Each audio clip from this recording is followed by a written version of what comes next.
What's up, everybody? Fast Hours Podcast, episode 71. Rory Flynn, Drew Brucker, back in the building.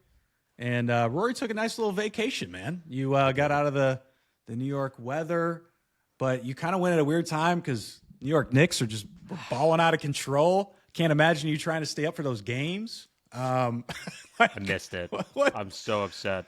It was like I missed the two best the two best games, of course, were while I was away, and That like at the 30-point start time- comeback at the Garden. Start time was 2 a.m. So it was like Yeah. I missed the full comeback game, which was not fun to miss that. But the championship, when they actually won, I woke up because we had a flight early that morning. I woke up at like 5:15 and caught like the last minute and a half of the game, and so I got to see like the end of it on my phone. But like I missed New York City burning. I missed all the chaos, which it's the best part of being here sometimes is for stuff like that. It's as Brings the crazy city as that together. sounds. There's like an energy with the city, you know.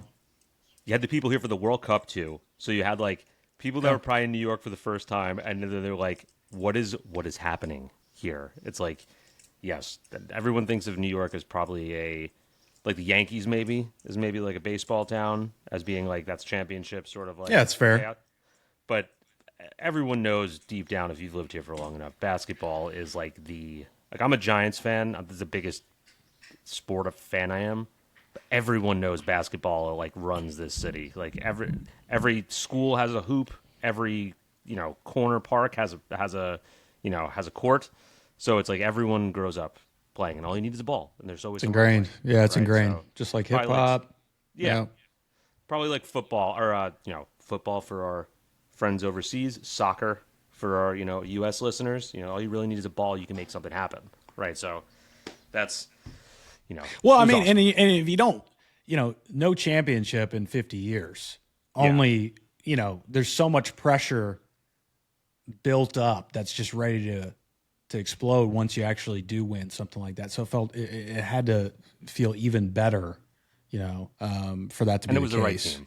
It was the right team to do it. It wasn't a team of superstars. It was a bunch of like people that that everyone had sort of written off. A bunch It's a of little grinders, bit, yeah. It's just a like- little bit of a anomaly in the sense of what you would typically expect from a championship roster. There's no real superstar. I mean, Brunson. I mean, you can make a case, but he's not the most athletic guy. He's not the tallest guy, right? Like, That's he's why just you a love good him. player.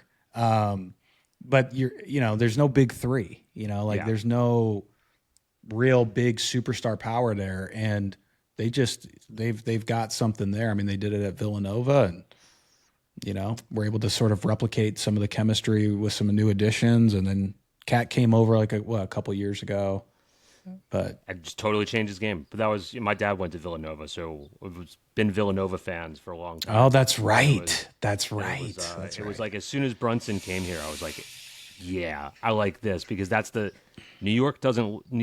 As weird as it sounds, New York doesn't love a superstar. New York loves a dude like that who's been like counted out, but just gives 100% effort all the time. Doesn't say much, just like tough, mean, but like plays the right way. That's what everybody loves, and that was the whole team. That was everyone. So it was just you could tell like the whole city like embraced it, which was like, all right, this is cool. Like everyone loves the players, everyone loves the team, and that's how you see. I think it was like 6 million people showed up at the parade yesterday. They had to shut millions of people out because they couldn't fit them all. If anyone hasn't seen, go look up the videos from what happened in New York yesterday. Like I've never seen that many. There people. was I saw this guy that like, what did he do? Pass out? He OD'd or something like that, and he Tried to got pull the brought Wendy back. Peppercorn. Yeah, Sandlot move. Some girl came in and saved him. I don't know if she was like medically trained. I mean, it looked like she was medically trained. Probably off duty. Went up. Dude wakes up, immediately tries smooching her.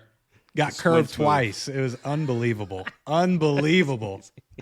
It's almost. I mean, that's what I'm saying. Like, it's just so crazy to watch some of this stuff unfold. Like, Unbelievable. There's also like the other thing outside of that being on social media. The other thing I've been obsessed with, which I wanted to bring up, was the foreign contingent that's here for the World Cup experiencing the U.S. Yes. for the first time. Yes, But not let's like talk the about cities. that. not like the cities, like experiencing like Alabama, Louisiana, like Houston, Texas. To me, it's incredible. Like just watch these people like, you know, they're at Golden Corral and they're having like, you know, an orgasmic experience because the golden it's like Bucky's, yeah, Bucky's, Texas barbecue, stuff like Freddie is like a celeb. Oh, Freddie's been dude killing from it. Germany. This it was funny because like I think like toward the beginning when he first came, so I think he was he came into Atlanta. I don't know if that was his first stop, but we've got like this town that's toward Blue Ridge. You and I were talking about Blue Ridge. So it's north of the city called Helen, Georgia. And it's basically like just this German town in the middle of nowhere. Every building is German. They do a big Oktoberfest thing, right? Like everything's German there. It's like an hour from where I'm at. And I saw somebody recommend it. And then the next thing you know, he's there, you know, and then he's hopping around. Like he just went to all these spots, right? Like he went to several states. He went to Georgia, Tennessee, Florida, Alabama, Louisiana, Houston, so Texas, I think Oklahoma. I mean, just like wild, bro. Like I'm like, first of all, how do you get this much time off? Second, like it's just amazing that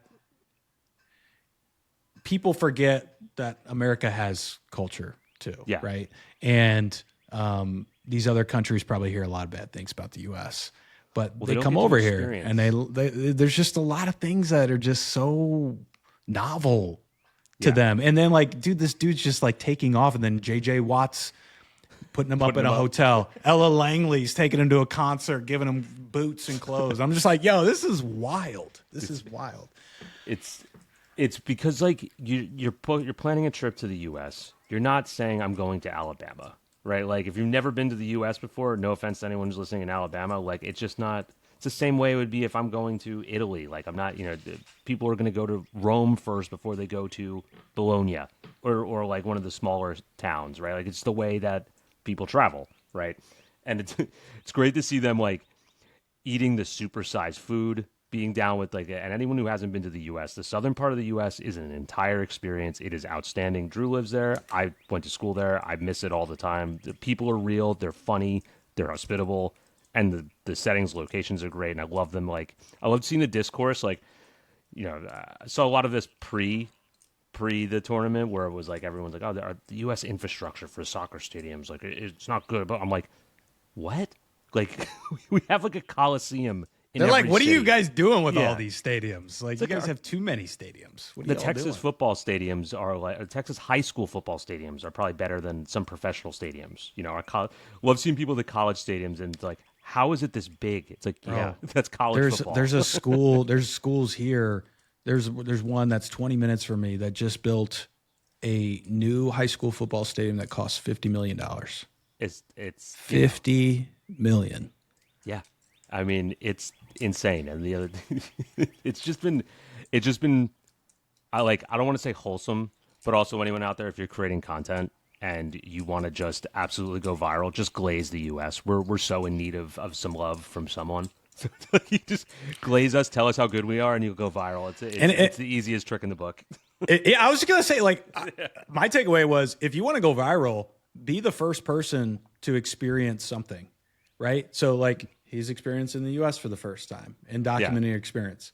There's a bunch of people on YouTube that do this where they'll listen to an album that they've never heard before. Like I used to watch, you know, these guys that would listen to like Nas Illmatic's, you know, front to back for the first time. And, you know, I'm just like, oh, this is fascinating. Like, I want to see their reaction to this, you know? And they're like, that is a great strategy. You know, maybe what we do is we do something for the first time and we just film it, you know, it's same thing. I don't know. It's just cool. I follow all these Lord of the Rings accounts, and there's always people that they always post the ones of people watching for the first time. Like, I don't know what to expect, and then like, you know, halfway through they're like bawling or like, you know, like fired up, like the best thing I've ever watched. You know, like 8 million views. It's like, yeah, because it's just people love to see that, like relive the action. Yeah, you know, outside of themselves, like that experience. Don't get the first time anymore. That's it. Yeah, that's it. I saw that with Game of Thrones too. People are still doing that. Like, people are doing that for Game of Thrones for a while. Like, I've never seen Game of Thrones. I'm starting it tonight? You know, what should I, you know, and then they'll document, and they're like, holy shit, the red wedding. What? Yeah.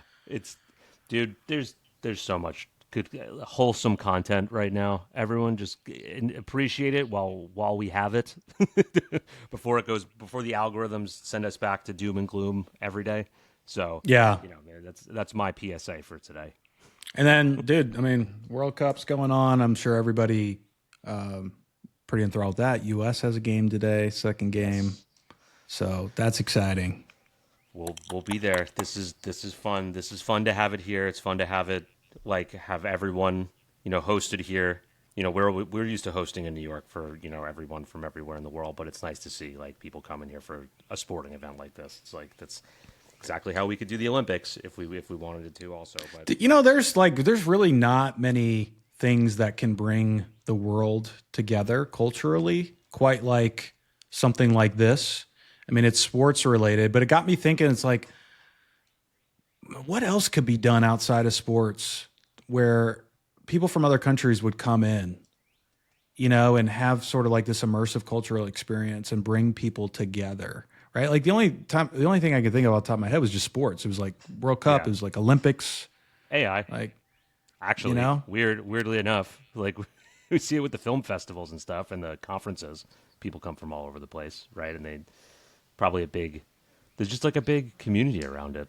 So, you know, I think that's like I saw people that went to AI on the Lot last week or 2 weeks ago, whenever that was, the conference. I think it's out I can't remember if it's San Fran or LA, but like it's a really good one. LA, I think. If anyone hasn't looked it up, it's like one of those. It's like one of those basically like, yeah, it's a conference, but it feels like more of just like a gathering for vibes. And it's like everyone I knew in the industry was there, and I was like, that maybe I should have gone to this because this looks fun. I mean, people flying from all over the place. You know, to get from Europe to California is not an easy trip. That's a 13, 14-hour flight, right? Like that's a big one. But there was a lot of people there, and I was kind of like getting FOMO. I should probably go to that. You know? Yeah. Yeah. But it's, well, you know, we had to segue and throw AI in there somewhere. Sorry for our discourse for about 10 minutes on, you know, glazing. We got to catch up. We got to catch up. Also, my wife listened to one of the podcasts the other day, and I was like, "Whoa, I'm honored, honey. I'm honored. Whoa, because you don't understand this, and appreciate you." She was on a long car ride. She's like, I love when you guys banter. You guys should do more bantering. I was like, yeah, okay. But, you know, also people are here for AI. They don't want to hear us just banter the whole time. Yeah. But we get comments on the banter, though. People like it, I think. If you guys hate it, drop it in the comments, too. I mean, that's what gives us the material for the thumbnail, too, isn't it? Yes. I mean, that is it every time. It's the organic way in. Also, we probably should talk about Midjourney, baby. We have to. Whew. We have to. Okay, so in case you're like living under a rock and you just showed up to watch this podcast from under your rock without talking to anybody or logging on to X, Midjourney finally dropped one of their secret hardware projects that, Rory, I think we've been hearing about since 24. Yes. We're like, okay, I can't wait to hear about it, but then they would tease it for a while and then it would kind of go away, and it's like, okay, we can't say it yet, okay, and then just kind of like, okay, maybe we're not going to see it anytime soon here, but maybe what we could do is, do you want to play these videos in case anybody has not seen them? Number one, I think like Midjourney's got this one up here, that orange one, and then I've got one on my profile that is David walking through the technical one, and it's so he's like narrating it. It's not just the video of that one of the one above. So I think that would be cool too, because before you play these, you watched it live, right? You were texting me before. Yeah. You're like, are you gonna? Okay. I just thought in general, this was such a cool and needed experience with the team, but David specifically. You know, David does the office hours. Doesn't show his face. Now it's every other week, right? Because he's got like product team or whatever on the other week, but never shows his face, to your point, right? And there are a lot of times where you're just like, oh, this guy's smart, and I've always thought that and got that impression. But I think like seeing him in this element really gave me an even higher affinity for what he's doing and being in his shoes a bit more, because I didn't know how big this launch was going to be. I didn't know we didn't know what the reveal was going to be. So we didn't know the true net effect of what was going to be announced. But, there was an office hours on Wednesday and he got on, and the office hours was 10 minutes long. He got on, he was like, hey, we're doing this, blah, blah, blah. I'm probably not going to stay long, this, and this. He's like, okay, I got to go. And like, I got off and I was like, well, damn, like we didn't really even get an office hours. But then when I saw this, I was like, no shit. We didn't get an office hours because he's busy doing all this other shit. And like, it was truly a really good experience. I think for everybody that caught this, and because David narrated the whole thing, he talked about his background. He started from when he was a kid. He went went through his career path, talked about Leap Motion. There were a lot of details in there I didn't even know. And then the best part before he got to the reveal for me, Rory, was he was talking about his experience with diffusion models and his awe and excitement about when he would see the noise percolate, and grow and get bigger and clearer and ultimately form an image. And I think that the way that he went through that and described that specifically was such a resonant moment for me. And I think a lot of people, because it was like that feeling that we got when we created those first images, you rarely got exactly what you wanted, but the surprises and the novelty of what you were getting was so crazy to see and experience. And it at least for me, left this like, there's definitely a feeling I got when I had that. And I've had moments when I've had that similar feeling, but I just thought the way that he described that was so interesting to me because I feel like that's how we got hooked. It felt like a drug because it's just like, oh shit, this is possible. And this is so relevant and so fun and so low risk and low stake. And like, we could do whatever the heck we want. And like, how does this work? And like, I don't know, the way that he went through that was just amazing to me. And then gets into the hardware stuff, which I thought was just way beyond what I or anybody could have expected or thought of, for lack of a better description. I mean, I knew it was going to be something that was unexpected. I even thought it was probably going to be something we had never thought of, but I didn't know that it was going to be like that, Yeah, I would the same way. I mean, I was texting also friend of the show, Mindo, on the side, and I was like, when he started, I'm like, why does this sound like an investor presentation? Like I was like, he's going through the story. I'm like, this must be pretty big or something, because this doesn't sound like right. Yeah, he backed all the way up. Yeah, and I was like, feels like he's getting like kind of not like emotional, but like he gave us like real shit about this. And then when they dropped it, I was like, what? I was kind of like, I saw the intro video going, and I'm like, is this like, some, I don't know where my head was going, but I wasn't going to full body image scan. So if anyone doesn't know what we're talking about, by the way, it's a full body image scanner that takes 60 seconds, and it's essentially going to function as a new alternative to an MRI, which the tech is actually really goddamn cool. The way that they've engineered it, and a lot of it has to do with sound waves and 3D mapping and things of that nature, which I was like, that's awesome. I'm so happy that we're pushing technology there. This is what we all wanted when AI came around, and it was like, oh, this is like, there's like the apocalyptic side, and then there's like, this is the cool tech side that's going to actually like help us as like a species, right? And like, this was one of those things, and regardless of if it's good or not, it's a prototype, and it's pushing an industry that hasn't really changed, I don't think, that much in a long time. So I like that. But it was my first thought was they built this off the back of image creation. Like this is all funded by us pressing enter a bunch of times, right, and typing in some prompts, pushing enter. It was the first time I felt like that in a long time, where I was like, oh, I like contributed something here. You know, like I contributed my money to something that actually looks like it might help people, like from a product standpoint. Like I don't feel like I've ever really contributed anything to like a company that felt like it was doing good.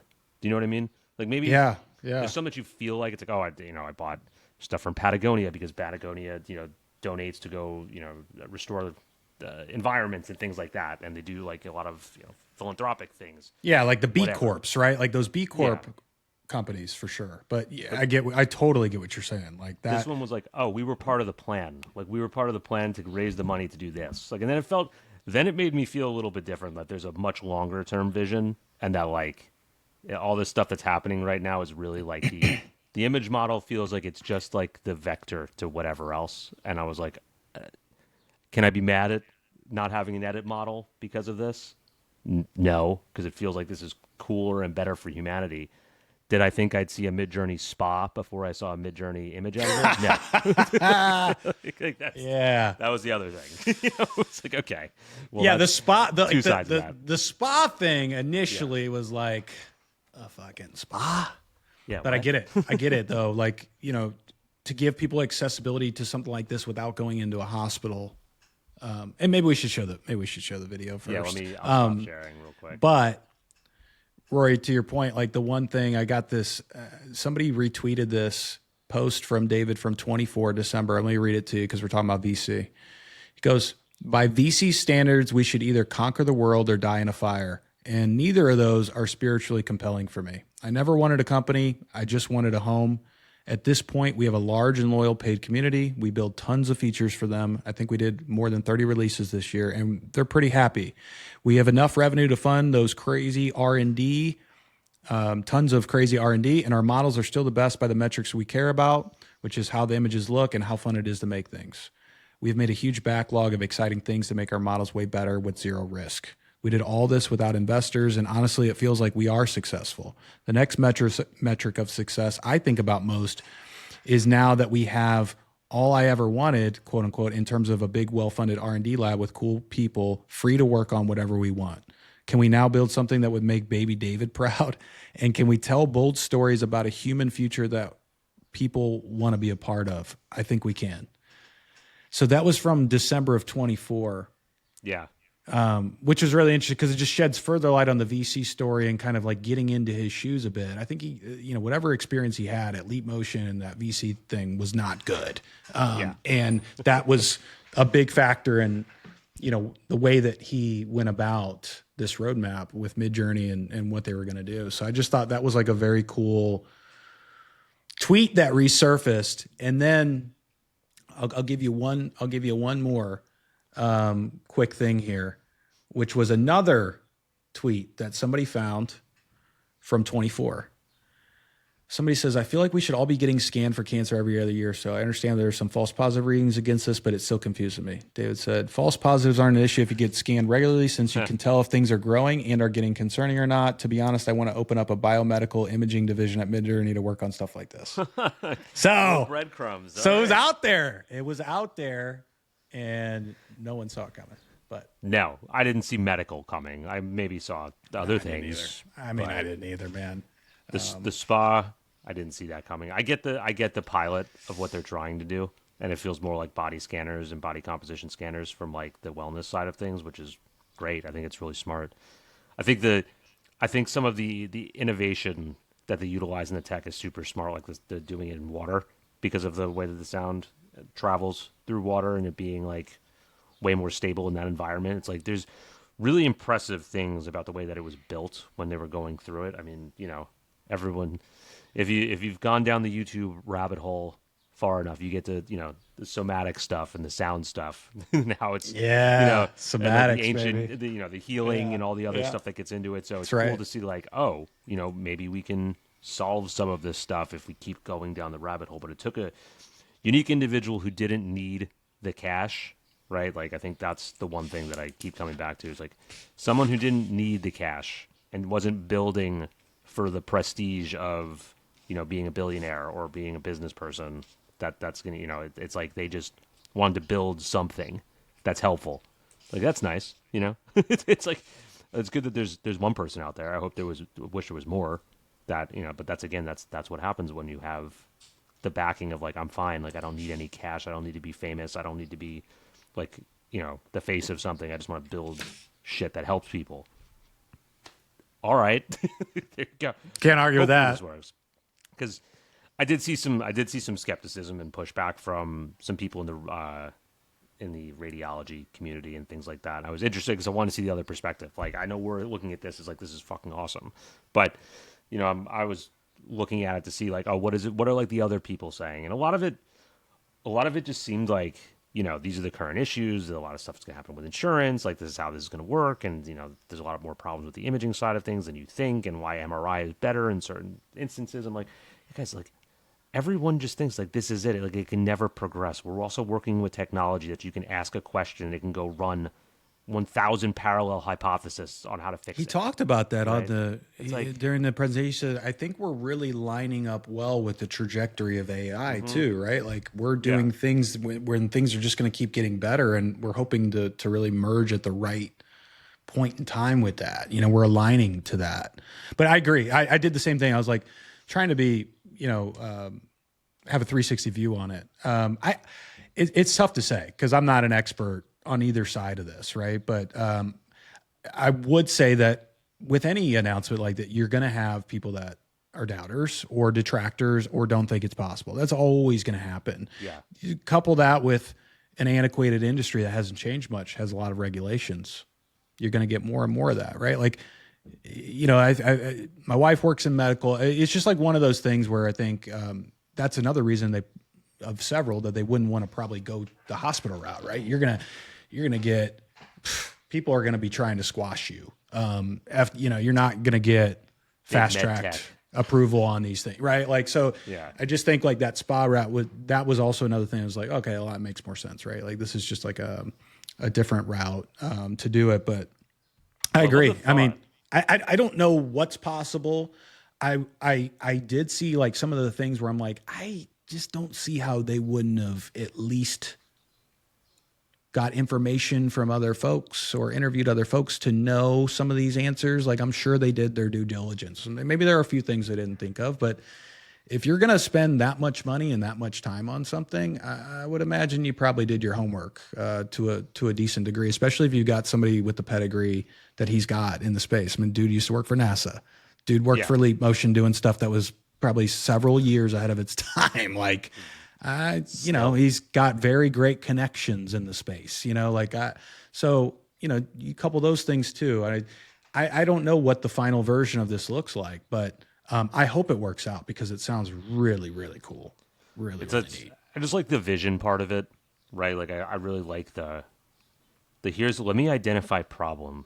Let me find solution to problem. But it's also like, it's not like totally new. It's just an innovation on a tech that is just old and outdated and everyone hates. No one likes getting an MRI. It's the worst thing ever. Like, who wants to sit still for an hour in a claustrophobic tube while you get your body scanned, and hopefully you didn't move or sneeze, and then you do it again, right? Like, it's just like it glazes over everything. Like, you don't think about it that often until you have to have one. I hate this, and then you forget about it because you're like, I probably won't have to have one for like 10 years, right?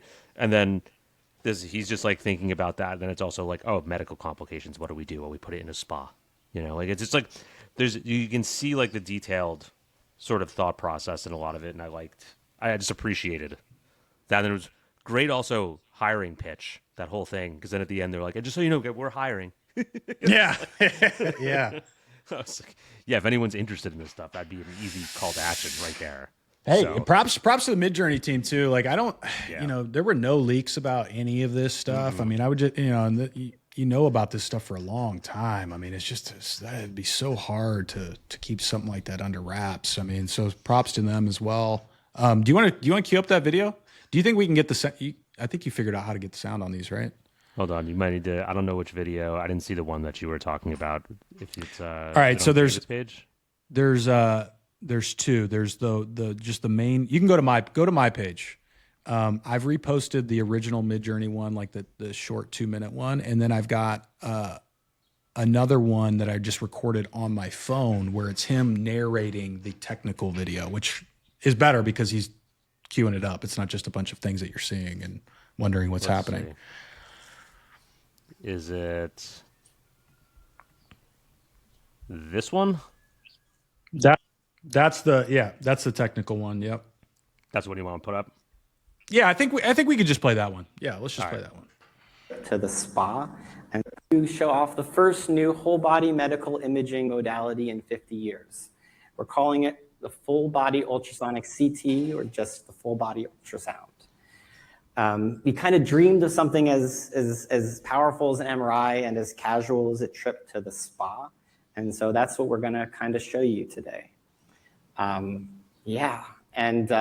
I'm sure you're kind of wondering, how's that even work and why hasn't anyone done this before? And so I think in order to answer that, we're gonna have to do another video, which is a bit of a technical deep dive. And that's the next guy. So we're gonna start with something called the transducer. When you put energy into it, it vibrates like a speaker. And when it hears a sound, it makes energy like a microphone. These transducers thus act as both speakers and microphones. We have 8,960 transducers arranged in a grid. Each transducer is 200 microns wide, like a fine grain of sand. They vibrate over 50 nanometers, 10 times smaller than the wavelength of visible light.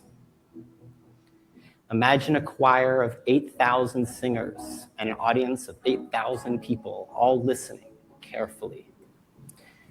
The transducers are controllable at a rate of 100 million times per second. Together they fire in patterns that send out structured waves. The waves travel across the water at over 1,481 meters per second. We construct a ring of 40 of these systems, 70 centimeters in diameter. The ring contains 358,000 ultrasonic elements. The chips take turns sending out waves. As the waves have a chance to dissipate, we fire the next one. One by one, they fire at a rate of over 1,000 times per second. I'll give it a second. The waves travel across the tank in 480 microseconds, about 1/2000th of a second. Hundreds of thousands of transducers listen. Each sensor resolves motions smaller than the width of an atom, not micrometers or nanometers, but picometers.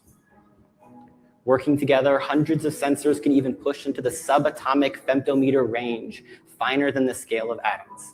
A scale where I don't even have anything you've heard of. I'm sorry, guys. The system captures data at a rate of a leisurely 17 gigabytes per second.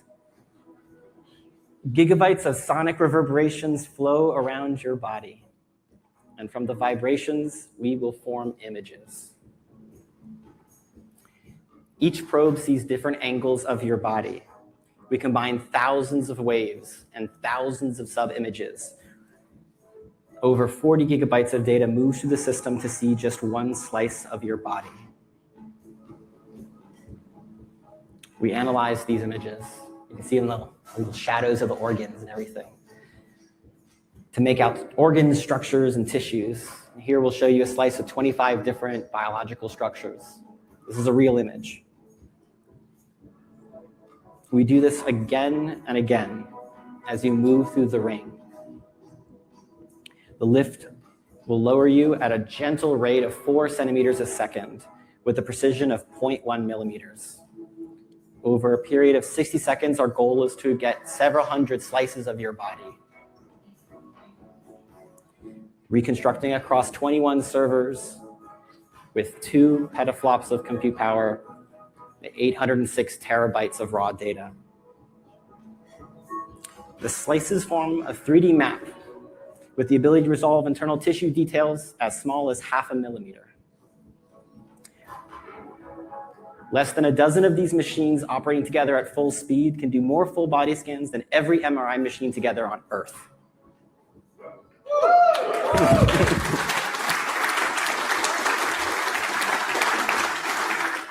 Our goal is to build a fleet of 50,000 of these scanners, capable together of doing 1 billion scans a month. Enough to bring full body imaging to everyone on Earth. This is a new kind of infrastructure. It's full body ultrasonic computational tomography.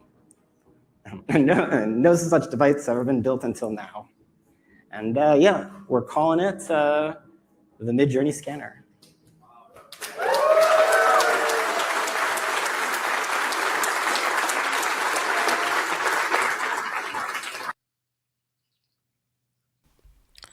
So I saw that, and I'm like, I'm hearing all these picometer, pentaflop. I'm just like, holy, bro. But I just, yeah, it was so interesting to see, and there were a couple things that also probably worth mentioning.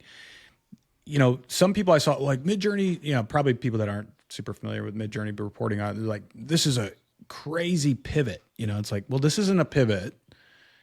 They've been working on this for a while. This is like more of an expansion on what they're going to be doing and what they're capable of. They're not moving away from image generation in any way.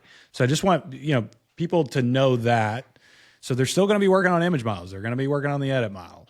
I think there's just a little bit more big picture stuff too that we need to be cognizant of in terms of those users specifically, right? It's just like, hey, we get it. Like there's a bigger vision here, but this is a core piece of that. He said there's only like 9 or 10 people working on this specifically, which is wild. So that means they've got, I don't know, he was saying like 80% of people. So I don't know. What is he? They still had 100 employees? Maybe they're less than I thought. But he was, so 80% would be like 80 people working just on the image and other stuff, right? Like edit models, like anything related to that. So there only 9 people working on this. It's just wild. I mean, from the looks of it, it looks like they're building like, some like a rocket engine in there. I mean, it looks like there's a lot of stuff going on. It's cool as hell though. I mean, truly. Whatever. The lighting. If it works or if it doesn't work. They did a good job on this video. I think David said he, shot, produced, and edited this video himself too, which is like, all right, good on you, dude. Vibes. It's definitely got it. Killer. Yeah. It's just, again, it's not something you expect to hear on a random Wednesday night at 9:30. True Midjourney fashion, right? Like, not some Monday morning, big event. Just David sitting at a table with a laptop at 6 p.m. Pacific time. Just like, we're going to go and do this. It looked like there was people live in the audience, obviously, but like, just going to drop this whenever we feel like it. We'll go on live. There's no investor moment that has to be met. You don't have to hit a certain number of thresholds. Like, he just lets the community goes and does what they do. It's one everywhere. We need more Midjourney events outside of San Francisco, though, please. Yeah. I mean, we've got like, give us something on the East Coast, man. Yeah. I'll go to that. For sure. This is just there was a couple funny ones. I saw someone did like the fat JD Vance meme. Yes, dropped him in. Oh yeah, it was so good. Yeah, so where funny. is that? I don't think I saved it, but it was great. It was great. Let me see if I can find. Dude, that would be epic. While you're looking that up, let me give a quick shout out to our boy Alar. I thought this was just like super cool though. Like he took the sort of like style of what was going on in these videos and then just sort of like created a couple stills with it. Sick. It's like campaign just ready. Cool, just kind of cool stuff. Good to go. I hope Midjourney sees that. Like that's super cool. And that's what kind of community they have. Yeah. Like let's not forget, Midjourney has a great community and they can still do so much with that community. Beyond just the office hours, beyond just like this once in a few years sort of moment where we're doing like this live. There are just so many opportunities for them. I really still feel like they need to capitalize on that. There's so much they can do on the community aspect of this. All right, let me pull up fat JD Vance here. Got it. There was a few that I found really funny, just like randomly. I thought this one was I saw that one. That was great too. That was great.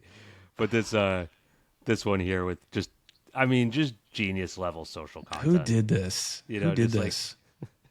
I mean, TBC, first time I ever saw them, building the future of AI media. But it was like, oh, David even commented. I love this. I mean, it was so good. Like just that shot alone. Yes.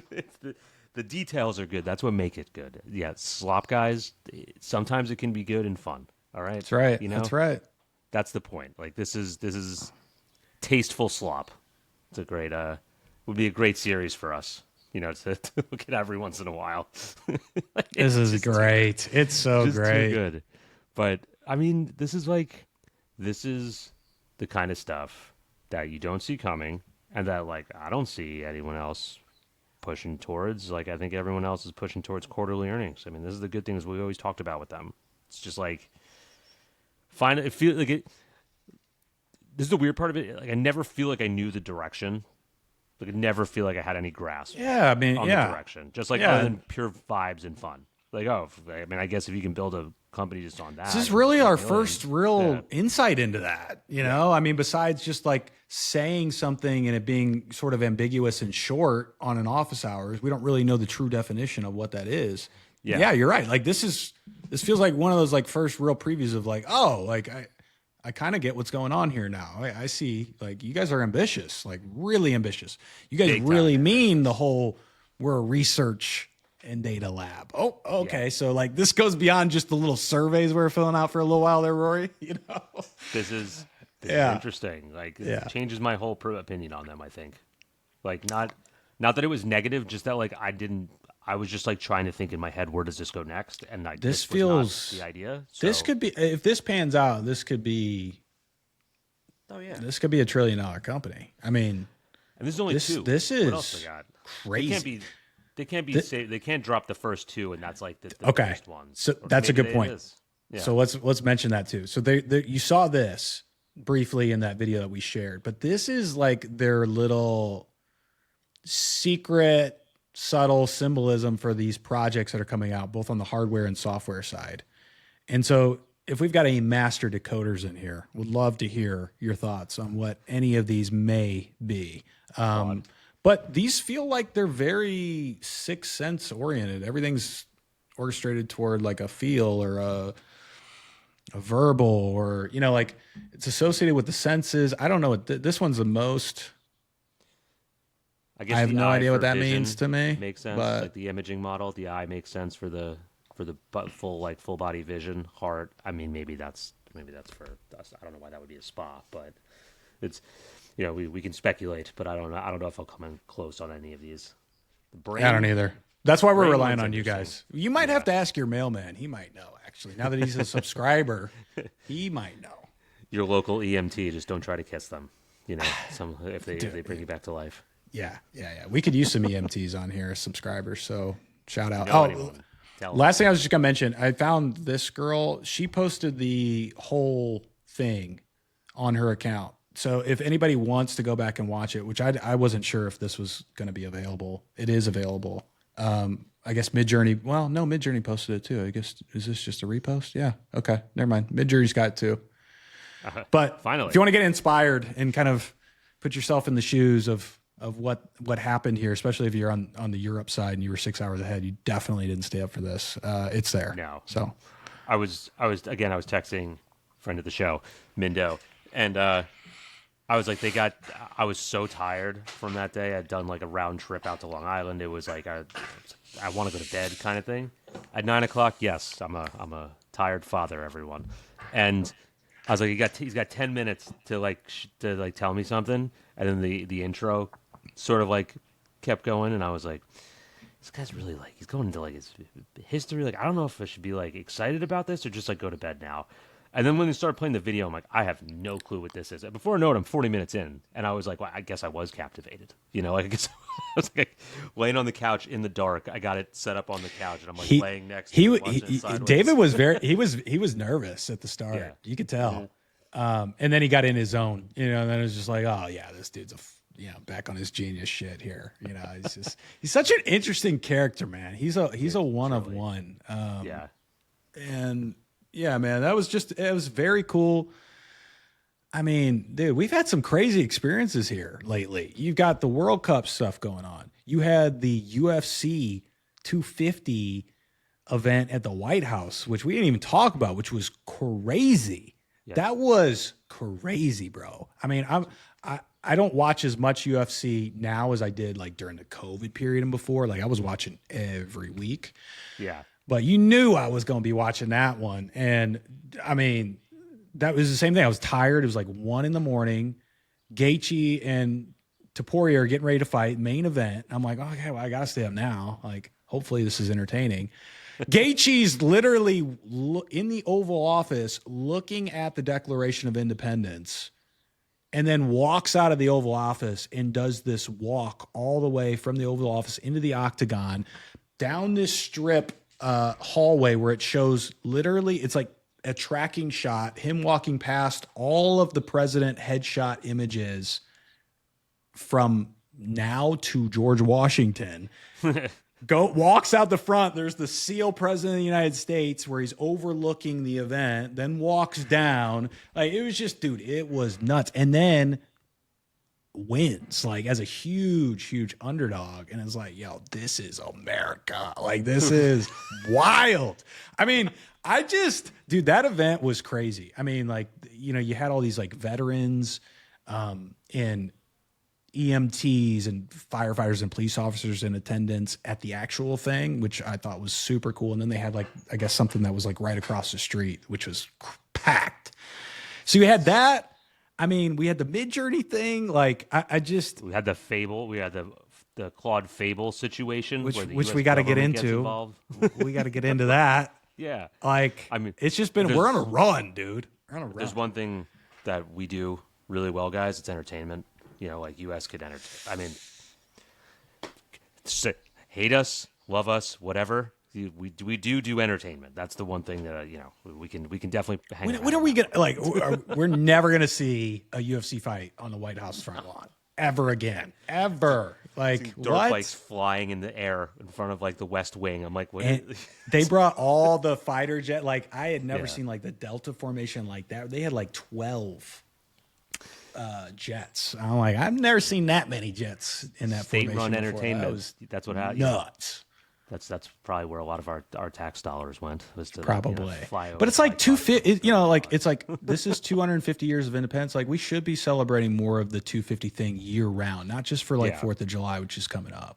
So it's just like it's cool to see something like in June. You're just like, okay, like yeah, we should be doing more for the 250. But it's cool. But I think there's just so much, you don't even know what to focus on anymore. There's so much stuff. But we say this every episode. But like then even when real life happens outside of AI, you know, then it's it feels like there's more stuff that happens in a week now than it did like in a year, like back in when we were maybe in high school or college, even college. Like even my first year of work, I don't remember this much stuff happening. Hurricane Sandy happened. That's what happened. I got flooded in Hoboken, and that's a whole nother story for another time. Hey man, I'm curious, like a little bit of a random curveball question here, but before we get into like Fable stuff too and other topics, I'm just curious, like you and I have both been doing a lot of like client work. We've been immersed in this, like we've seen things change a lot. Like the way I describe it to people is like, you know, when we were in our early days, it felt like we had to educate a lot of potential clients on the opportunity that existed with this stuff, right? Like here, like massive ROI with time, money, creative compromises. Like now people, like businesses mostly know that now. But I'm curious, like from your perspective too, like being in the work and the things that you can share, like where are you seeing these things shift now? And what's the current status now of maybe the things that brands want or clients want or where things are headed in general? I feel like that would just maybe be a good insight to get for the audience. It's funny. Like I'm speaking at Figma Config next week, which is like for me. Hey, that's in Frisco. Is that Frisco? Okay. Like, I'm nervous about it. Like it's the first one I've been nervous about since maybe this first or second time on stage. No, you're not. Because it's Well, there's two things here. Number one, normally when I go on stage at like a marketing or a tech conference, I feel pretty good about how like visually explosive my presentation is going to be, like just from like a colors and like craziness standpoint. Yeah. I always feel like that holds me over, even if people are like not as interested in the content. They're like, oh, like, that's one thing, Rory slide. Flynn. Yeah, that's one thing you've always been great at, man. You do. You're great at that. It's really a skill that you have. Yeah. But now I'm going to a conference full of the best designers in the world. So I don't have that on my side. Like I know I'm going to have like, there's going to be like a lot crazier looking stuff. So I'm like hoping that, you know, my presentation on Figma or on Weave goes very well. But the other thing is, because I'm doing this, I looked back at my first presentation that I ever did the other day, and I can't believe how much stuff in there was about justifying the use of this. Like I had like a lot of things of like why you should do it, why the time is now, what the results were. Like, I guess that's how it got, you know, it sort of like, I don't want to say blew up, but that was why I got on stage in the first place, was like the data and the metrics side and like proving the business case for it. Yeah.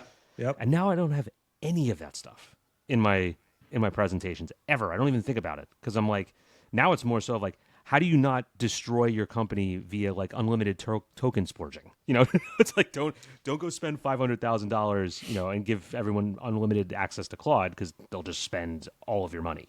You know, that's saying, but like, I've seen the difference like significantly, because I think people feel like they have, what's the best way to put this?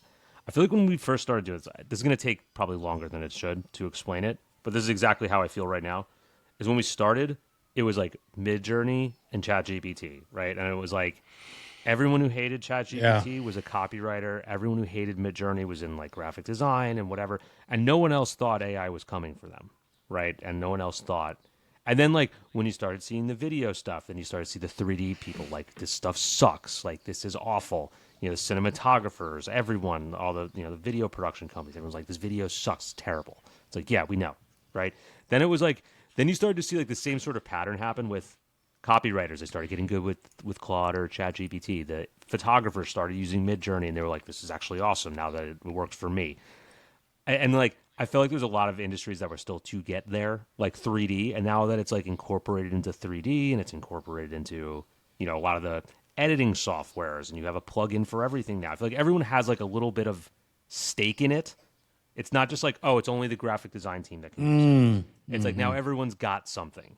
So it feels like people are a lot more interested now. They feel like they're part of the conversation, and not just like, we shouldn't be using this stuff all the time. Like, that stuff's slop. It's shit. I can't control it. It's not the way it should be done. Like, I see now, like, going in with 3D and VFX teams who hated me for years. Now I'm like in there, and like everyone's like, this is awesome. It's so weird to see the 360 on that side. But yeah, I think people figured out that you can solve small problems with it. It doesn't have to be your entire business. Fit somewhere in the middle, right? Yeah. Like, we've talked about that a lot. It's not a all or nothing scenario. You can start with whatever use case you want. How, you know, it could be extremely low risk. It could just be for internal usage. You know, like, there are several of those things that are out there. And then I would also say too, I feel like in some ways a lot of these companies have mandates from above. Like, we need to figure out something with AI, you know, and then you've got the decision makers with budget that are out there trying to find exactly what it is that they need, right? Like, some of them know specifically what they need. Others have just a general idea, right? Yeah. But those ideas are much more solid and specific now than they were even 6-9 months ago. Yeah. Because I think like they've seen other brands start to do it. And, you know, some brands, though, I will say this, there's so much work, just because I'm basing this off of you and me. So, but I know this is true. There are a lot of opportunities out there that you have no idea actually exist. Yeah. Right? Because you're either locked down on an NDA, or, you know, there are just certain things that you can't share, right? Like, so these things are happening, like, beyond what we're just seeing in public spaces like X or LinkedIn or whatever. So just not like, this thing has exploded. You know, I base that based off of the engagements that you've gotten in the last year or two, based on what I've gotten the last year or two, what I've seen online, and then also realizing in some cases the extent of which can be shared. Some of these companies don't want anybody to know that they've got AI operating in some part of the process, right? Like whether that's the architecture, infrastructure of it, workflow bit of it, or in the end result that could be marketing materials for whatever. So that was annoying. It's annoying for my Figma presentation because they were like, "Oh, you can show this work and this." I'm like, I can't. That's what I'm saying. I'm like, I don't have anything cool to show anymore because I can't show it. Can't show it. You know, it's like I'm just like arranging it practically in a different format so that it's not exactly the same, but it's kind of the same theory and concept, and it's like this is how it works. But like, you can't show via NDA the really fucking cool stuff that is, you know, that you guys you see it every day. You don't even know it exists, right? Like that's the, and no one will tell you, and they'll never say it. But like, you know, for one thing that I was happy about, like one of my you know my clients and my good partner relationships, Shark Ninja, which I love them. They're an awesome team. Everyone go buy their products. This is not a paid promotion. Love a good Shark Ninja, either you know cleaning product or home appliance. But they went from 4 or 5 people using it when I talked to them last year at, you know, they're 4,000, 5,000 person company, multinational, 35 global markets. Like they're huge. Last Labor Day, so that was around August, to like power users because they just got interested in it and they started to expand it and they started using it in every sort of division and like not in practical ways. Like I was there in the headquarters a couple months ago. The finance team, you know, was using it in creative ways. Like that's how weird it is. But they have this big plaque on their wall, and I can share this because it's public and it's online. Their CEO put it up.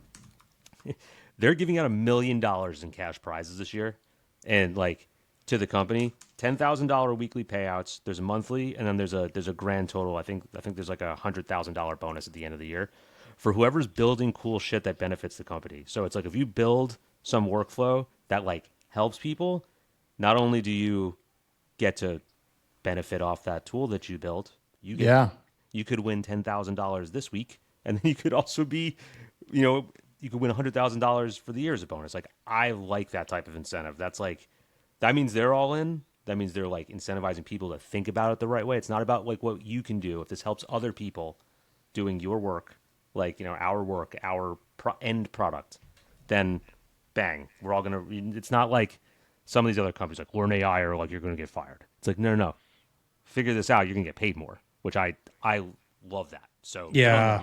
For that. I just, that's like an interesting area internally with if you're in house, most of these companies still, I mean, it's part speculation, part experience, but they want you to be using AI, but they don't purposely have a lot baked in that feel like they're upskilling you. Yeah. You know, they like there's, hey, we're going to be using, you know, there's AI part of this project. We maybe want you to come up with, you know, something, but it's not paid, or it's, you know, it's just like, it just feels like, hey, go figure it out. But I don't know where you're going to get the time to figure it out. Yes. You know, and I think that's also the beauty of not being in house is you have more time to play with those things. Because when you're in house, dude, it's just meetings. What are my deliverables? So if you're not in a meeting, you're working on a deliverable. If you're not working on a deliverable, you're in a meeting.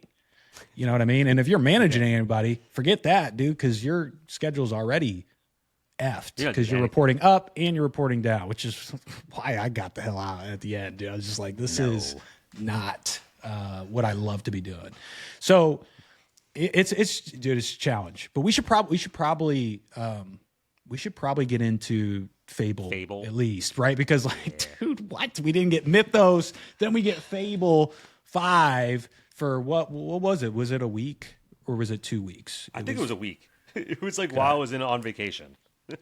Oh, really? So it launched while you're on vacation and ended while you... Oh, my God. Dude. And I used it while I was on vacation, and it was immaculate. And I was like, this is great.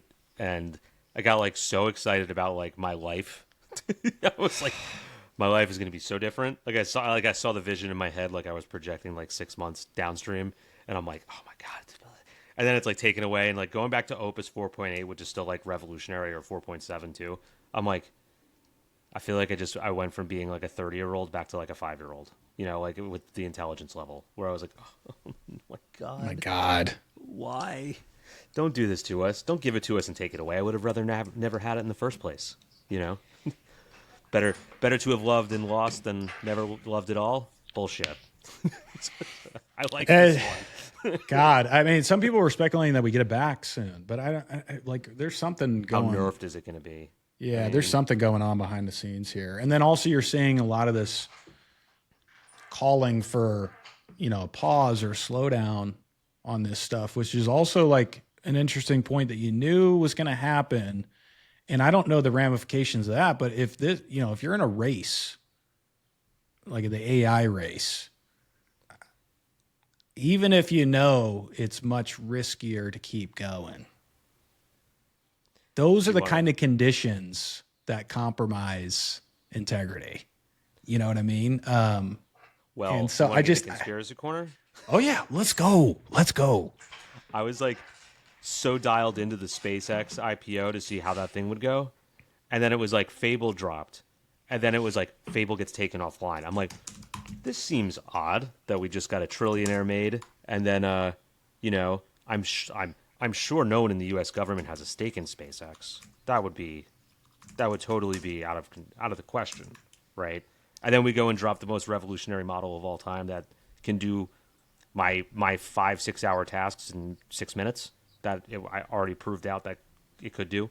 And then it's like, oh wait, I don't know how. I'm not smart enough to understand how any of that works, the IPO stuff, and like who's at stake and who gets the whatever. I'm also dumb enough to really love my own conspiracy theories. So, that one felt a little bit of odd timing. It was like, obviously Claude dropped that for a reason at that time, and obviously it went offline for seemingly not that big of a reason. Like not that big of a deal at the end of the day. So I don't know. And somebody was even, I love when you dig into stuff, because it's like at a certain point there becomes this threshold of too many coincidences. Yeah. Are smoke, and there's just the probability of several things happening.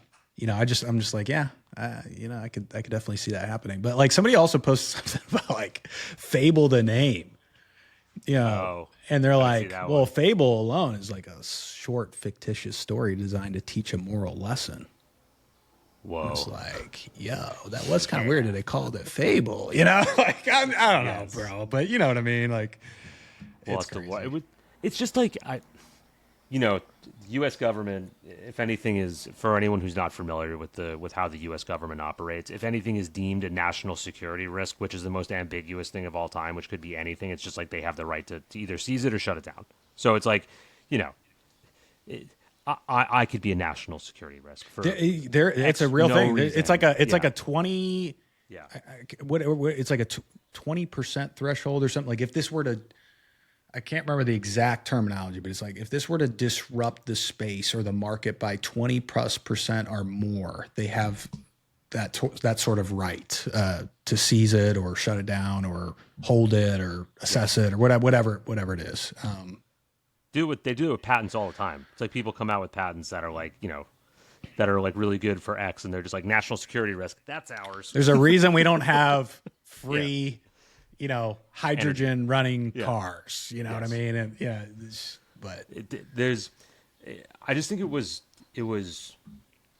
a curious time for the drop because it didn't feel like, it felt like, again, like a very strategically placed release, to where it didn't feel like it was in the normal sort of like Anthropic lead up where like we knew that the Opus stuff was coming. It was like, we're going to do it. Okay. Then it was like Fable. It was like we heard about Mythos for months, and they were like, this is the most dangerous piece of tech ever. It's like, okay. And then just give it to me. Drops, and I'm like, I'm like, ooh, and I'm telling my wife about it, and I'm like, this is the coolest thing ever. Like this thing did my job like in 10 minutes, and like it did the thing that I wanted it to do that normally takes an hour. She's like, couldn't care less. But I'm sitting there like, I can't believe this is like the reality that we're living in. And then just to see it like, we shut it down for everyone. And I'm like, you son of a bitch. Like, what? Because I was running some stuff with the Blender MCP, and it was insane. Like, I would like, get out of here. The difference between what 4.0 was doing and what that was doing. Let's touch on it for a second. What were you noticing as the big mechanism changes in terms of like either output quality or detail, errors, speed? Like details were immaculate. It basically looked at some of the things in my code base and said this is stupid, and like I could trim this by like 60% and make it more efficient. So it was like that. The error rate, it was doing what would normally take me a number of iterations in one shot, and then the speed, things that would take 30 minutes were taking 10. Got it. Like the level of detail that was going into the stuff via the Blender MCP, and like there's certain things like I don't claim to be a 3D designer or know anything about 3D, but I know like when I'm having Claude do things and it renders things in the wrong axis and it positions things facing upwards when it needs to be facing forwards. Like it does like little things like that, or pieces are out of place from a CAD. If I'm using a CAD and rendering it in Blender, and like if there's like an internal mechanical piece, it might render it partially outside of the walls of the product. This thing was like done, and it was fast because the Blender MCP isn't not particularly fast with Opus, but it was like I will go to, I'm going to hit this, go to the bathroom. Like, I know I'm going to be waiting for this for a while. Come back, it's done. I'm like, what? What do you mean it's done? And it wasn't as like, I didn't see like this used like 90,000 tokens. Right. It was like 8,000 tokens. I'm like, what? Yeah. It was just funny having it look at my entire operation and say, this is stupid. I think we're going to see pricing changes here soon too. Hope not. Unfortunately, I think there's a couple different things that could happen. Like they could definitely charge more for the max plan now that the tech is getting better and better. I mean, $200 a month on paper sounds like a lot. It is a lot. But then when you're running your business off of it, it's not a lot. You would pay more. Yeah. Like I don't know what I would pay, but I would probably pay. I don't know. I mean, I guess I would have to consider the alternatives, what I could use instead. But just flat on the surface, I mean, I would pay several hundred, if not 1,000, just based on how embedded it is. But again, that would be. I would still need to consider the trade-off. Could I just use another model instead, right? But I'm just saying hypothetically, that is what it would be worth. And then they could also go this route of like pay per usage. Yeah. Pay per usage, like do that with the API. And so I just don't think you can do a lot on ChatGPT for just $20 a month. You know what I mean? Yeah. I mean, like I love Codex too, and I use it when Claude's down. And it still operates the same way because not the same way, but close enough. I just don't see how every new release from now on isn't going to be scrutinized in this way, because it's like, it's already like, what are we going to do? Just put the restrictor plate on? Like, then we're starting to limit the capabilities of what we can do. And then I don't know if it's good or bad, indifferent, whatever. It just feels like just seeing that actually play out. Like, I can't remember a time when it was so public that the U.S. government just shut down something. And they did it in a very backhanded way, which was like, okay, only, people inside the U.S. can use it and no foreign nationals. And then it's like, well, they obviously know that probably half of Anthropic is foreign nationals, so they can't access their own models, which means they're just going to have to shut it off for everyone. It wasn't like, oh, we shut this down for everyone. We shut this down for a specific group of people. That's a great point. That's a great point. I almost forgot about that. Yeah, that's true. That's true. So very tactical in a sense. It feels a little bit. And now you've got like governments in bed with OpenAI. So I mean, OpenAI has probably got a little bit longer leash there. And they're in bed with SpaceX. Elon's obviously got government contracts and stuff like that. So, bro, that SpaceX stock, bro. I got in on the 135. What's it at now? It was. I didn't look today. It was up to 220 at one point. Did everyone get their dump yet? Because it feels like it happens with every IPO. They go up and then everyone makes their bag. And it'll happen at some point. I think there's also a hold period with these initial shares that people have to abide to. So I don't think people can really dump them yet either. So where is that at now? SpaceX right now, present time, it's back down to 181. It's interesting that because the SpaceX thing, like with Grok and everything involved, like is there another? I mean, Google's public, SpaceX is public, Claude's not, ChatGPT's not, Microsoft is. I'm trying to think of like the player. I'm probably forgetting a bunch that are in the space of like the major LLM space from publicly funded, publicly traded companies, but I feel weird about this one overall. Like I don't like the fact that the government got involved, and everyone's probably like American over here, thinking that being like all optimistic, not optimistic, like naive and things like that. I'm like, yeah, I just didn't think it would happen in that way. Like I just didn't see it being so abrupt, because our government can't make a decision on anything. So that like that felt strange. Like I hope that's not the precedent moving forward, right? Like that can just happen. Yeah, dude. I mean, because even like small things though, but like if you open any threads, chats with Fable 5, I wasn't able to change the model. You mean I had to pick up that conversation? Yeah, I had to pick up that conversation and go to a new thread. Yeah. Okay. Like, dude, what? We can't just change in the middle of a thread. Like, so like everything I had going with Fable, right? Is like, oh, this is a big pain in the ass. Now I gotta move it over. I gotta start a new thread. It's a weird one.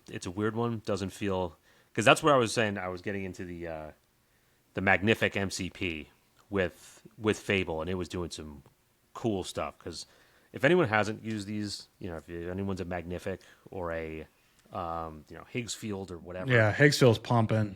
Yeah, that has the MCP. It's really just a sick interface because you can tap into all of Magnific via a Claude chat. So like having running projects in Claude code and then adding my skills to it, so I can have like, it's basically just like I don't have to do 3 steps of the process. I don't have to load up the skill, write my prompts, bring them somewhere else, hit enter, then bring them back into Claude. How does this look? It's just like, here, use my nano banana skill. Generate this image. Okay, cool. Now generate 5 variations of it. All right, cool. And I'll take this image and generate 5 different angles of it. Awesome. Just like typing, bang, but my skills are applying the rest of the prompting process to it. It's just firing back and forth between Magnific, and it's nice to see images being generated with inside of Claude. And like, I can test processes. I can do things a little bit quicker there, which the Fable thing, that was what I was getting really excited about, because it just understood everything. And it had like full 360-degree view. And now it's like 4.8. It's okay, but it still misses the mark on some of the stuff that I was trying to do. I wonder when we get the next update from them. Is it a revised Fable? Is it an entirely different big nerf model? Job? Yeah. We'll see. I don't know what it could be. I mean, the language around it was so vague that it's like you could probably just do it again. If they release it, it's just like, yeah, you know what? Let's give this SpaceX IPO a little bit more room to breathe. Like, yeah, you're off, kind of thing. Shut it down. John Taffer over there, just dude. Yeah, that's a meme waiting to happen. Yeah, you might have to go in the thumbnail. Love it. But I'm gonna stop before I get too political on this show, because we can go a million different directions. I just think that we are in a race, no matter what we want to think about it. And yeah, so that like I'm just interested in that dynamic, right? Because it's like, if you're not in America too, I mean, clearly America and China are trying to get to this place as quickly as possible. I'm not going to pretend to know it all, but it seems like China's ahead in some ways and we're ahead in some ways. But China's like really, they've gone to a much deeper integration place than we have. Like they're doing this stuff in schools and, you know, blah, blah, blah. I mean, what are we doing? What are we doing? Our kids aren't learning AI in schools. Nope. So if this is a, you know, like, I don't know, it's just because you've got that battle then, and then you've got something like this, how does that affect, you know, the velocity in which we pursue it, and then also the integrity in which we're making our choices, right? Because like you obviously don't want to create something that's going to have security risks or create problems or technology that goes beyond human control, because then we're in a effed place. So it's like, this is uncharted territory, man. I mean, I think we all knew this, like we were going to get to some level of this at some point. We were going to run into this wall. So I just, yeah, I'm curious to see how this affects future models. Like you said, I think that's like, yeah, this is sort of like the precedent. Is this like now going to happen where every time they want to release a model, it's got to go through government? That's what I mean. Like this is what and there's a stretched out period of time where they got to evaluate it, right? Like it's not capitalism. That's a little bit of it's a little of like social capitalism, which I don't necessarily think is good in this current moment. But you know, people can disagree with me. Whatever. I watched a really interesting YouTube video last night. It was on this. It just caught my attention. I never watched this stuff, but it was like the 12 possible futures of like, dude! And you watched it late at night? Yeah, and it was from one of like I forget who wrote it, but it was some like very well established, credentialed person.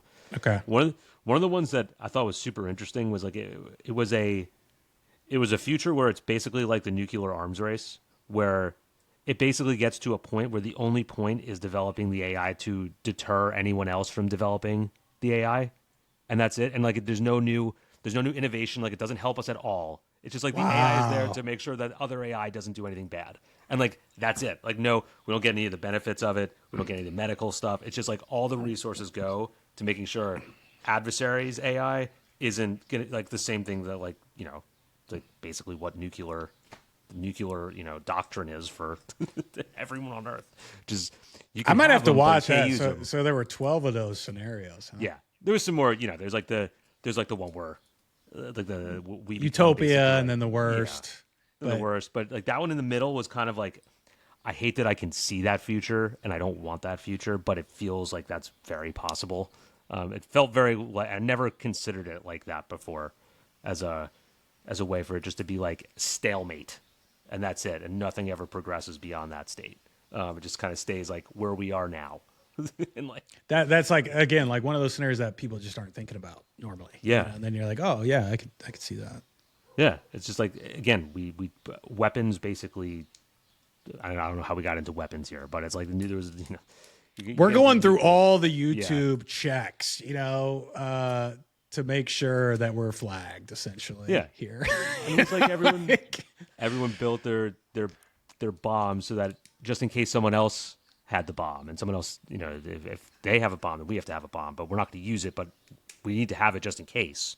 So it's like feels like the same sort of yes. Feels like the same sort of idea, but yeah, I mean that's where we're going though. This is what these conversations are going to be like, because who knows what this tech's going to be? I just don't want it to be limited by arbitrary powers above. Yep. I mean, that we're not worthy of them. We're already 6 months. We're already 6 months through 2026, halfway through, man. Whatever. I mean, it's just, what is halfway through 2026?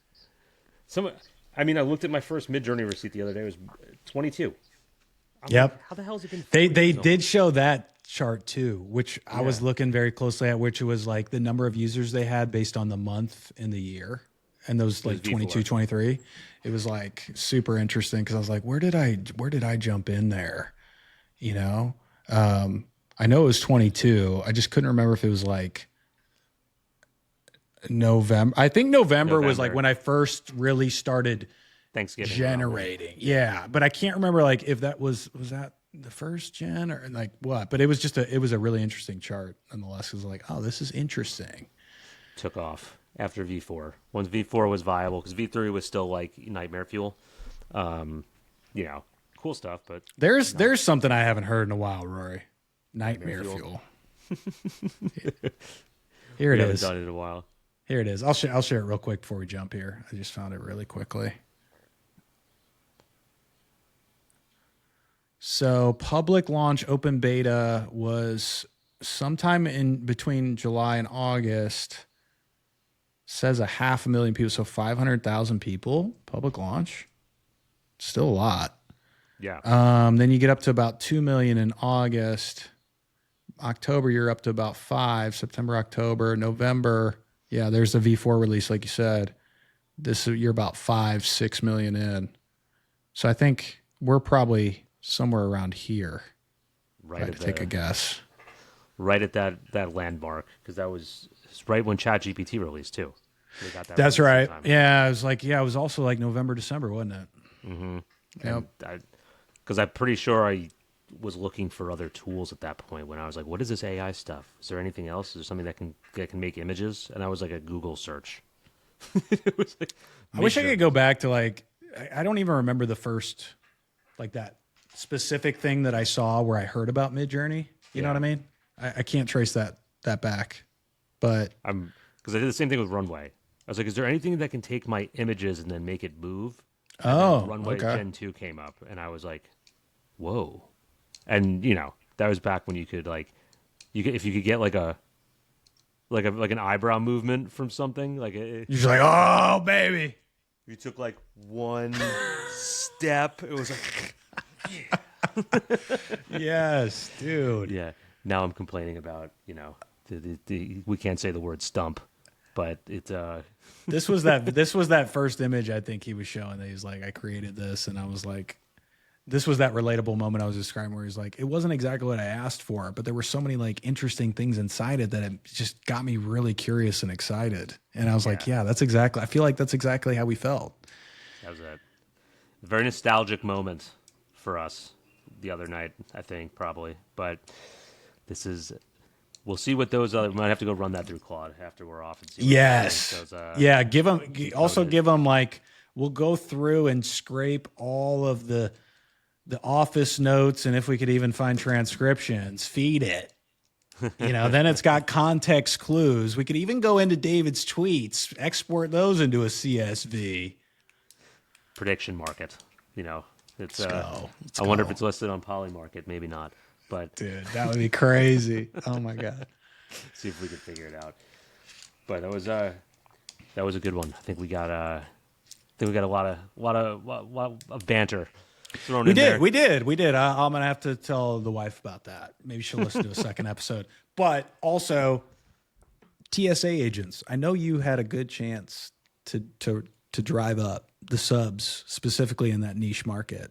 Yes. And I'm flying tomorrow, so I just wanted to let you know that I'm going to do my part. TSA agents, because what Drew's referring to, by the way, is if you're still here, you have to do something. Just do one thing. Just gotta do something. Hit the like button, hit the hype button, which I found out about recently. It's only on mobile. It's only on mobile though. Is it only on mobile? All right. Well, whatever. Hype us up. There you go. That's what drop we a comment. Doing. You don't have to subscribe. I'm not asking you to do that. Just do something if you're still here. That means you're here for an hour and 23 minutes. But and keep leaving the comments too. We love the comments. We don't always get a chance to respond to all of them, but I'm always amazed at how many people take the time to drop something, right? Like something they learned, they didn't know about, how they feel about something we didn't talk about, suggestions for other things that we talk about, whatever it is.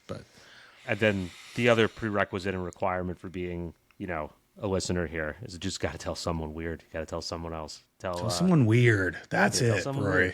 You got to tell someone else. Whoever, I don't know. We've covered a lot of odd occupations now, or people that might be in your life. But at this point, maybe tell what's the people that do your nails, whatever they are. Ooh. People, the mani-pedi people. Mani-pedi people. There you go. tell your mani-pedi people. Tell your eyebrow threaders. That's a good one. Tell your local municipal worker or your Department of Public Works. There you go. That's yeah. And if you're in an American city where World Cup's happening, tell somebody from a different country. Yeah, drop it. This is a global podcast, people. That still blows my mind that we are number 2 in Peru. Dude, yes. We were number 1 in Ecuador for a second there. Ecuador, damn it. Unbelievable. Crushing it overseas. But we always appreciate you guys for hanging around, hanging with us. Keep listening. We'll keep doing some weird stuff. Let's do it. See you guys later.